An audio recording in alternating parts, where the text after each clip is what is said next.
Air travel বা বিমান journey যারা এখনও করেননি তাদের জন্য কিছু ইনফরমেশন শেয়ার করছি। এয়ার ট্রাভেল করার আগে মূলত ৩টা জিনিস অবশ্যই মাথায় রাখবেন। প্রথমত, আপনার কাছে অবশ্যই একটা হেডফোন যেন থাকে। বিমান যখন টেক অফ করবে, অর্থাৎ আকাশে যখন উঠে যাবে, ৫ থেকে ১০,০০০ ফিট উপরে যখন বিমানটা অবস্থান করবে, তখন বাতাসের চাপের পরিবর্তন হওয়ার কারণে আপনার কানে প্রচুর চাপ ফিল হতে পারে। সেক্ষেত্রে অনেকের কান ব্যথা হতে পারে বা কারো চাপটা কমও ফিল হতে পারে। বাট আপনার চাপ অবশ্যই ফিল হবে, কম বেশি ফিল হতে পারে, বাট চাপ কিন্তু ফিল হবেই। সো এই চাপটাকে রিলিজ করার জন্য বা চাপটাকে কমফোর্টেবল সিচুয়েশনে রাখার জন্য আপনার অবশ্যই একটা হেডফোন থাকা দরকার।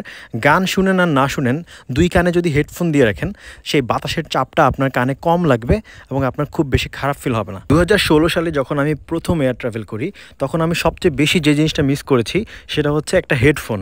এরপর থেকে যতবার এয়ার ট্রাভেল করেছি প্রত্যেকবারই আমার সাথে হেডফোন ছিল, আমি কখনো এটা মিস করি না। দ্বিতীয় যেই ব্যাপারটা করতে পারেন সেটা হচ্ছে সাথে ১ প্যাকেট চুইংগাম রাখতে পারেন।